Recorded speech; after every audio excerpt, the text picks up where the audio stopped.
Off the string strokes. The interesting thing about the faster off the string strokes is that they need a reduction in two of the friction elements, which seems counterintuitive. When we're looking at these strokes, we know that if we want speed, then we're going to need smaller movements. And while there is plenty of time to leave the point of sound, there won't be enough time to actually leave the surface of the string. This is a really important distinction to be made and is often the source of great confusion. Leaving the point of sound creates the effect of offness without leaving the surface of the string. Slower staccato passages and notes will need a different version of the equation, so we'll look at those separately. So let's have a look at the friction equation for spiccato, which will be less bow hair and less string tension, but at the sweet spot in the stick where there's just enough hair to stick the tension and get all the work done for us. If there's too much from the other two elements, then the bow starts to be thrown too far off the string to move fast enough and with control. So let's just pick one note for starters. So I'm going to put the bow in the spot that we're all familiar with, but I'm actually going to reduce the hair and reduce the string tension.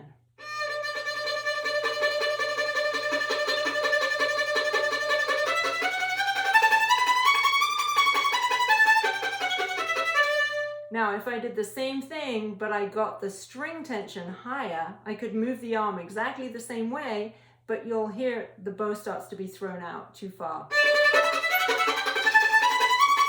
And it's out of control. Equally, if I had too much hair down here, there's so much friction that the bow can't get off the string.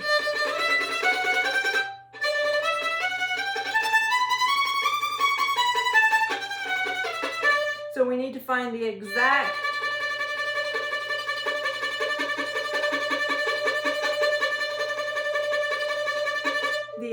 spot that gives us that perfect combination where the forearm can do all that it needs to do, the fulcrums can respond, and the arrangement of friction and tension elements will do the rest for us because the tools are organized. Mozart G major.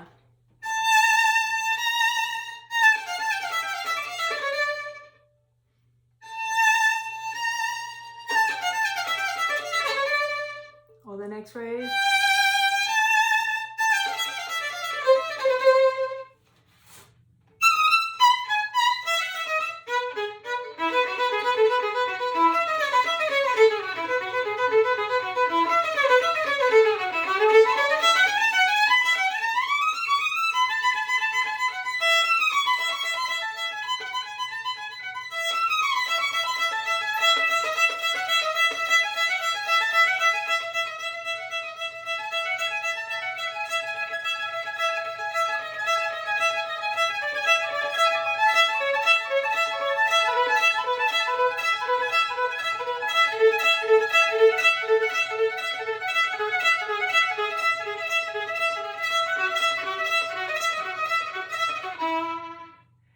Know that all bow strokes have the fundamental same forearm motion that will never change, that the engine for all bow strokes is always in that chunky bottom part of the forearm, and we simply recognize how the smaller fulcrums respond in the different situations, then we just have to organize the friction equation so that the tools do the work for us.